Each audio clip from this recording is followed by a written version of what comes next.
ఇక రషీద్ ఇంటి వద్ద మా ప్రతినిధి సతీష్ ఉన్నారు. సతీష్, ఇంకా ఎంతసేపట్లో వైఎస్ జగన్ అక్కడికి చేరుకున్నారు? ప్రస్తుత పరిస్థితి ఏంటి అక్కడ?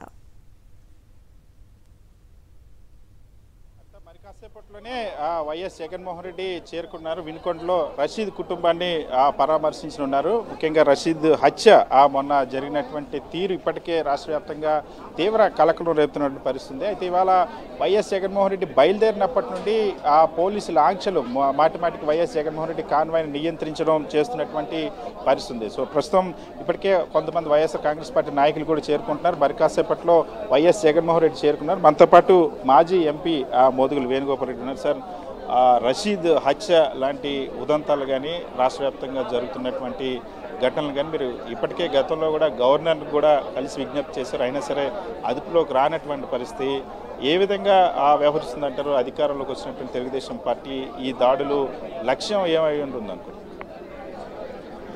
ముఖ్యంగా వైఎస్ఆర్సీపీ పార్టీ మనుగడలు లేకుండా చేద్దాం అనేటువంటి భావన Telugu Desam party NDA government of ఆంధ్రప్రదేశ్లో క్లియర్గా ప్రస్తుతం కనపడతా ఉంది. ఈరోజు గవర్నర్కి కంప్లైంట్ ఇచ్చిన శ్వేతపత్రం ఈరోజు రిలీజ్ చేస్తా అన్నటువంటిది కూడా పోస్ట్పోన్ చేసుకున్న పరిస్థితి.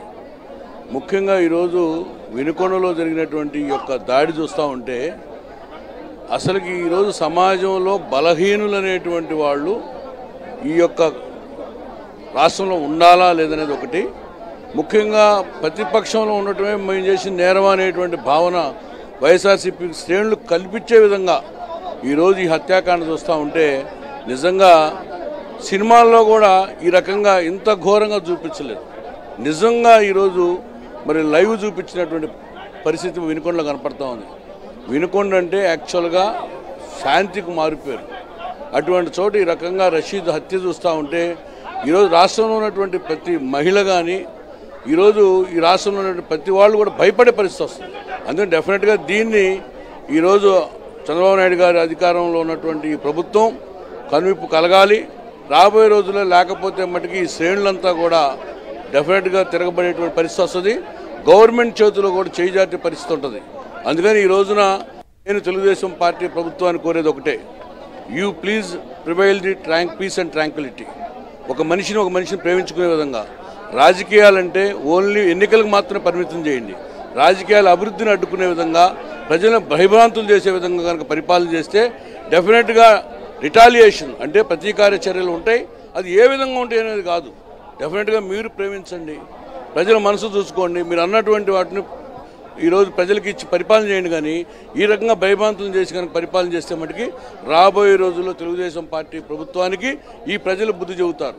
అందుకని రషీద్ మర్డర్ అనేటువంటిది ఒక చిన్న పిల్లడు కూడా పాలు తాగనటువంటి పరిస్థితి ఏర్పడతా ఉంది. ఎందుకంటే అంత భయానకంగా చేతులు జోడిస్తున్నా కూడా చేతులు తెంచేశారు, మెడకాయ తెంచేశారు. కానీ ఈ రోజున నిజంగా జోహార్ అనిపిస్తుంది రషీద్ త్యాగం.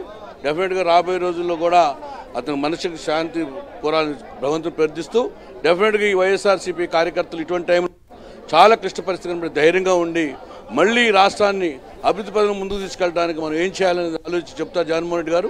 అప్పటి వరకు సమన్వయం పాటించాలని చెప్పి కోరుకుంటూ ఈరోజు జగన్మోహన్ రెడ్డి గారు వినుకొండ వస్తున్నప్పుడు ఎక్కడ చూసినా కూడా రోడ్ల మీద ప్రజలు విపరీతమైన స్వాగతం పలుకుతూ ఉంటే ఆయనతో పాటు ఫాలో అయ్యేటువంటి కార్యకర్తలను ఎక్కడెక్కడ అక్షంతలు విధించి ఈరోజు ఆయనతో పాటు ఫాలో కాకుండా చూస్తున్నటువంటి పరిస్థితి కూడా రాష్ట్రంలో కనపడతా ఉన్నాయి. అందుకని ఒక సాలిడారిటీ, ఆ కుటుంబానికి అండగా ఉండాలనేటువంటి భావన ఈరోజు రాష్ట్రంలో ఒక మనిషి చనిపోయే బాధ్యత అవుతుందంటే ప్రభుత్వం అది. అసలు చంద్రబాబు నాయుడు వచ్చి రషీద్ కుటుంబాన్ని పరామర్శించాలి. చంద్రబాబు నాయుడు ప్రభుత్వంలో ఉన్నటువంటి ఎమ్మెల్యేలు మంత్రులు వచ్చి పరామర్శించాలి. ఇటువంటి ఘోరం జరిగింది, ఇటువంటి తప్పు జరిగింది, ఈ కుటుంబానికి మేము అండగా ఉంటామని చెప్పే కానీ నువ్వు ఈరోజు ముఖ్యమంత్రి అనేటువంటి వైఎస్ఆర్సీపీ వాళ్ళకి ఇంకో వేరే ముఖ్యమంత్రి ఉంటాడా? జనసేన వాళ్ళకి ఇంకో వేరే ముఖ్యమంత్రి ఉంటాడా? కమ్యూనిస్టులకు వేరే ముఖ్యమంత్రి ఉన్నాడు కదా. అందరికీ ముఖ్యమంత్రి నువ్వే. డెఫినెట్గా ఇటువంటి పైసా ఆర్డర్ జరిగిన తర్వాత it's your binding duty to responsibility. ఆ కుటుంబాన్ని అండగా ఉండాలి. రాబోయే రోజులు ఇటువంటి ఘోరాలు జరగకుండా అడ్డుకట్టాల్సిన బాధ్యత ప్రభుత్వం మీద ఉంది. పోలీసు యంత్రాంగాన్ని కూడా మేము హెచ్చరిస్తూ ఉన్నాం. సినిమా ప్రేక్షకుల్లాగా చూడటం కాదు, కంపల్సరీగా రెడ్ కార్పెట్ వేసి క్రిమినల్స్కి వెల్కమ్ చెప్తా ఉన్నారు. అన్ని చోట్ల కూడా ఎక్కడ చూసినా ఫ్యామిలీని అరెస్ట్ చేసి జైలుకి పంపిస్తూ ఉన్నారు. గ్రామాల్లో ముఠా కక్షలు పెంచే విధంగా ప్రభుత్వం పరిపాలిస్తూ ఉంది. అందుకని డెఫినెట్గా రాబోయే రోజుల్లో దీని మూల్యం చెల్లించుకుంటారు. అది మూల్యం అనేటువంటిది ఓటు తరపున లేకపోతే ప్రజల శాపనార్థాలు అనేటువంటి సెకండరీ, కానీ ఇప్పటివరకు మీ చేతుల్లో ఉన్నటువంటి పరిస్థితిని ప్రభుత్వాన్ని కంట్రోల్ చేసుకొని ప్రజల మనసు చూరుకునే విధంగా పరిపాలన చేయండి తప్పితే ప్రజల యొక్క మనోభావాలు దెబ్బతినే విధంగా పరిపాలన చేస్తే రాబోయే రోజులు ప్రజలు క్షమించరని చెప్పి నేను చంద్రబాబు నాయుడు ప్రభుత్వాన్ని హెచ్చరిస్తూ ఈరోజు జనసేన ప్రతినిధిగా ఉన్నటువంటి పవన్ కళ్యాణ్ గారిని కోరుతా ఉన్నా, why are not inspected Vinukonda? ఉప ముఖ్యమంత్రికి బాధ్యత లేదా ఏంటి? హీనియస్ క్రైమ్స్, చంపింది ఏ పార్టీ వాడు, చచ్చిపోయింది ఏ పార్టీ వాడు కాదు. ఈ సమాజం భయపడేటువంటి పరిస్థితి ఏర్పరిచింది. అందుకని చనిపోయిన వైఎస్ఆర్సీపీ అయినా కూడా ఆ రకంగా అటువంటి కారణాలు తీసుకొచ్చినటువంటి దాన్ని వెలికి తీయండి. అందుకని నేను చెప్పేది పవన్ కళ్యాణ్ గారు కూడా రెస్పాండ్ కావాలి. ముఖ్యంగా బీజేపీ, భారతీయ జనతా పార్టీ కూడా రెస్పాండ్ కావాల్సిన బాధ్యత ఉంది. ఇటువంటి మటుకు రాబోయే రోజులు జరిగితే మటుకి ఈ పార్టీ సైనికులు చూస్తూ ఊరుకోరు, డెఫినెట్గా తిరగబడే పరిస్థితి వస్తుందని చెప్పి కూడా హెచ్చరిస్తా ఉన్నాను. ఖచ్చితంగా ఇంత దారుణమైనటువంటి సంఘటన జరగడం అన్నది యావత్ రాష్ట్రాన్ని కలిసివేసింది. ఇటువంటి ఘటనల్ని ప్రోత్సహించినట్టయితే ఖచ్చితంగా ప్రజల నుండి రిటాలియేషన్ కూడా తిరుగుబాటు వచ్చేటువంటి అవకాశం ఉంటుంది. ఇది మంచిది కాదన్న అంశాన్ని ఖచ్చితంగా దీన్ని తీవ్రంగా ఖండించాలి. ఇప్పటికీ కూడా దీనిపైన ఇంత దారుణమైన ఘటన జరిగినప్పటికీ కూడా ఈ రాష్ట్ర ముఖ్యమంత్రి చంద్రబాబు కానీ, ఉప ముఖ్యమంత్రి పవన్ కళ్యాణ్ కానీ స్పందించకపోవడం అనేది, ఎందుకంటే ఇది ఒక అసాధారణమైనటువంటి ఘటన. అది ఇంత కిరాతకంగా, ఇంత పాశవికంగా ఏ హత్య జరిగినటువంటి దాఖలాలు లేవు. వినుకొండ చరిత్రలోనే కాదు, ఆంధ్రప్రదేశ్ రాష్ట్ర చరిత్రలోనే నడి రోడ్డుమైన ఇంత దారుణంగా హత్య చేసినటువంటి ఘటనలు ఎక్కడ చోటు చేసుకుంది. సో దీని నేపథ్యంలోనే రాష్ట్రం మొత్తం కూడా ఈ ఘటన చూసిన తర్వాత, ఆ దృశ్యాలు చూసిన తర్వాత, ఆ ఫోటోలు చూసిన తర్వాత తీవ్ర కలత చెందినటువంటి పరిస్థితి. ముఖ్యంగా ఈ నేపథ్యంలోనే వైఎస్ జగన్మోహన్ రెడ్డి కూడా మరి కాసేపట్లో రాబోతున్నారు. రషీద్ కుటుంబానికి అండగా నిలవడం కోసం మనం చూస్తున్నాం. రషీద్ కుటుంబ సభ్యులు కానీ, రషీద్ స్నేహితులు కానీ, రషీద్ న్యాయం జరగాలి, వీ వాంట్ జస్టిస్ అన్నటువంటి ఒక బ్యానర్ను కూడా ప్రదర్శిస్తున్నటువంటి పరిస్థితి. సో పూర్తి స్థాయిలో రషీద్ కుటుంబానికి, ముఖ్యంగా రషీద్ మొన్న రాత్రి హత్య జరిగినప్పటి నుండి కూడా రషీద్ తల్లిదండ్రుల వేదన అన్నది తీరని విధంగా ఉంది. ఆ తల్లిదండ్రులు ఇస్తున్నటువంటి పరిస్థితి. ఇద్దరు కూడా వృద్ధులు, వాళ్ళ కష్టం ఎవరికి రాకూడదన్నది ప్రతి ఒక్కరు కూడా ఈ ప్రాంతానికి సంబంధించిన వాళ్ళంతా కూడా చెప్తున్నటువంటి పరిస్థితి. ముఖ్యంగా రషీద్ రాష్ట్ర వ్యాప్తంగా కూడా వైఎస్ఆర్ కాంగ్రెస్ పార్టీకి సంబంధించిన శ్రేణులు గత 30 రోజుల్లో 31 హత్యలు జరిగాయి. అదేవిధంగా తెలుగుదేశం పార్టీ నాయకుల వేధింపుల వల్ల 35 మంది ఆత్మహత్యలు చేసుకున్నారు. 300 మంది పైన హత్యా యత్నాలు జరిగాయి. కేవలం ఎన్నికల ఫలితాలు వచ్చిన తర్వాత, ఎన్నికల్లో కూటమి విజయం సాధించిన తర్వాత, చంద్రబాబు నాయుడు ముఖ్యమంత్రిగా బాధ్యతలు చేపట్టిన తర్వాత ఒకవైపు ఆడవాళ్ళపైన, చిన్నపిల్లలపైన అత్యాచారాలు, అఘాయిత్యాలు, హత్యలు ఒకవైపు జరుగుతున్నాయి. ఇంకొక వైపు వైఎస్ఆర్ కాంగ్రెస్ పార్టీ శ్రేణులపైన, వైఎస్ఆర్ కాంగ్రెస్ పార్టీకి ఓటేసిన వారిపైన, సింపథైజర్స్ పైన కూడా పెద్ద ఎత్తున ప్రతీకార దాడులు అన్నవి తీవ్రంగా జరుగుతున్నప్పుడు ఆస్తుల ధ్వంసం, 560 మంది ప్రైవేట్ ప్రాపర్టీస్ ధ్వంసం చేశారు. ప్రభుత్వ ఆస్తులు కూడా రాష్ట్ర వ్యాప్తంగా ప్రభుత్వ భవనాలను, సచివాలయ భవనాలను, రైతు భరోసా కేంద్రాలను, విలేజ్ వెల్నెస్ సెంటర్లను, వీటిని కూడా ధ్వంసం చేసినటువంటి ఘటనలు చోటు చేసుకున్నాయి. సో ఇప్పటికీ ఆంధ్రప్రదేశ్ రాష్ట్రం నుండి 2700 కుటుంబాలు ఆంధ్రప్రదేశ్ రాష్ట్రం నుండి వెళ్ళిపోయినటువంటి పరిస్థితి తెలుగుదేశం పార్టీకి సంబంధించిన నేతల వేధింపుల వల్ల. వీటన్నిటిని ఉదాహరిస్తూ, వీటన్నిటిని కూడా ప్రస్తావిస్తూ వైఎస్ జగన్మోహన్ రెడ్డి నిన్ననే ప్రధానమంత్రి నరేంద్ర మోడీ కూడా లేఖ రాశారు. ఖచ్చితంగా దీనిపైన విచారణ జరగాలి, కేంద్ర ప్రభుత్వ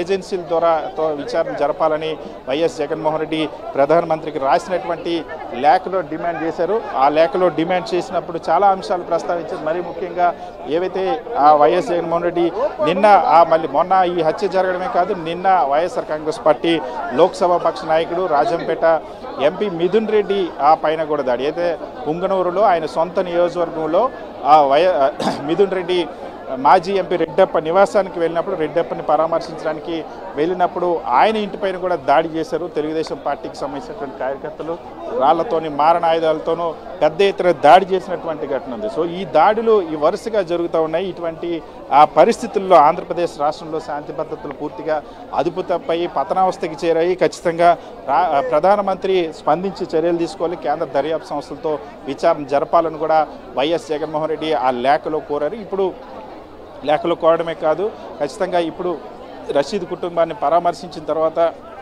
రషీద్ కుటుంబానికి భరోసా ఇచ్చిన తర్వాత వైఎస్ జగన్మోహన్ రెడ్డి గత 35-40 రోజులుగా జరుగుతున్నటువంటి సంఘటనలు అన్నిటిపైన కూడా మాట్లాడనున్నారు. ముఖ్యంగా ఆ రాష్ట్ర వ్యాప్తంగా జరుగుతున్నటువంటి దాడులపైన తెలుగుదేశం పార్టీ నేతలు కార్యకర్తలు ఎందుకంటే రాజకీయ నాయకులు ఇళ్లపైన సామాన్యులపైన ఓట్లేసినటువంటి వారిపైన గ్రామాలు దాదాపుగా 2700 కుటుంబాలు ఆంధ్రప్రదేశ్ రాష్ట్రం నుండి వెళ్ళిపోయినటువంటి ఆ పరిస్థితి. ఇటువంటి దారుణమైనటువంటి సంఘటనలు చోటు చేసుకుంటున్న వాటన్నింటినీ కూడా ఇప్పటికే ప్రధానమంత్రి నరేంద్ర మోడీకి లేఖ ద్వారా ఆయన దృష్టికి తీసుకెళ్లారు. అంతేకాకుండా తనకు అవకాశం ఇస్తే అపాయింట్మెంట్ ద్వారా ప్రత్యక్షంగా కూడా వచ్చి వివరిస్తారన్న అంశాన్ని ప్రస్తావించారు. దీంతోపాటు క్యాడర్లు ఇప్పటికే రాష్ట్ర గవర్నర్కి 2 సార్లు వైఎస్ఆర్ కాంగ్రెస్ పార్టీ ఫిర్యాదు చేసింది జరుగుతున్నటువంటి దారుణాలపైన ఆ అటాక్స్ పైన వాటన్నిటిపైన కూడా.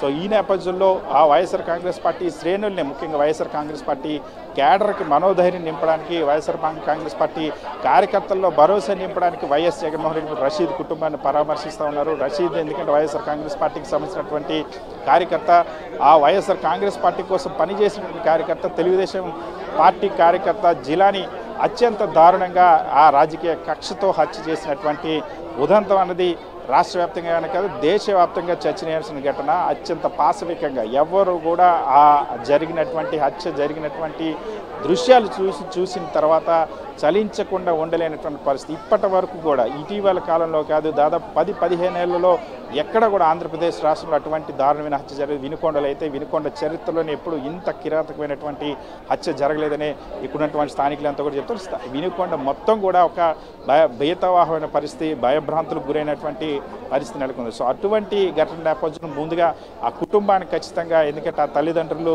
దాన్ని చూసిన తర్వాత తట్టుకోవడం అనేది వాళ్ళ గుండెలు అవిసేలాగా ఆ రోధిస్తున్నటువంటి పరిస్థితి. మొన్న రాత్రి నుండి కూడా ఆ కుటుంబానికి నిన్న వైఎస్ జగన్మోహన్ రెడ్డి ఆ ఘటన గురించి తెలుసుకున్న వెంటనే నిన్న బెంగళూరు నుండి హుటాహుటిన తిరిగి వచ్చారు. ఇవాళ ఆ కుటుంబాన్ని పరామర్శించేందుకు బయలుదేరితే ఇవాళ ఉదయం తాడేపల్లిలో బయలుదేరినప్పటి నుండి కూడా వైఎస్ జగన్మోహన్ రెడ్డి పైన అనేక ఆంక్షలు. నిన్న అర్ధరాత్రి నుండి ఇవాళ ఉదయం వరకు కూడా వైఎస్ జగన్మోహన్ రెడ్డి భద్రతను ఉపసంహరిస్తూ వచ్చారు. ఆ భద్రతను వినుకొండ పర్యటన ఉన్నప్పటికీ కూడా భద్రతను ఉపసంహరిస్తూ వచ్చింది ప్రభుత్వం. అంతేకాకుండా బుల్లెట్ ప్రూఫ్ వాహనాన్ని నిన్నటి వరకు వినియోగించినటువంటి బుల్లెట్ ప్రూఫ్ వాహనాన్ని మార్చేసింది, ఒక పాత బుల్లెట్ ప్రూఫ్ వాహనాన్ని ఇచ్చింది. అది కూడా పని చేయనటువంటి పరిస్థితి, అది కూడా నడవనటువంటి పరిస్థితి. ఈ నేపథ్యంలో ప్రైవేట్ వాహనంలోనే వైఎస్ జగన్మోహన్ రెడ్డి వినుకొండ బయలుదేరుస్తున్న దాదాపుగా 15 సార్లు వైఎస్ జగన్మోహన్ రెడ్డి వస్తున్న క్రమంలో పోలీసులు ఆంక్షలు పెట్టి వాహనాలన్నీ కూడా నియంత్రించి ఆ అడ్డంకులు సృష్టించేటువంటి ప్రయత్నం. దానివల్ల దాదాపుగా ఆలస్యం, ఒకవైపు జనం దారి పొడవునా వస్తున్నప్పుడు వాళ్ళని అభివాదం తెలుపుతూ ఇంకొక వైపు పోలీసుల ఆంక్షలు అన్నింటినీ కూడా దాటుకుని రావడానికి ఆలస్యమైనటువంటి పరిస్థితి. దాదాపు 3 గంటల పైగా ఆలస్యం జరిగింది. సో మరి కాసేపట్లోనే వైఎస్ జగన్మోహన్ రెడ్డి వినుకొండ చేరుకుని ఇక్కడ రషీద్ కుటుంబాన్ని పరామర్శించనున్నారు. Siddhesh, thank you Satish.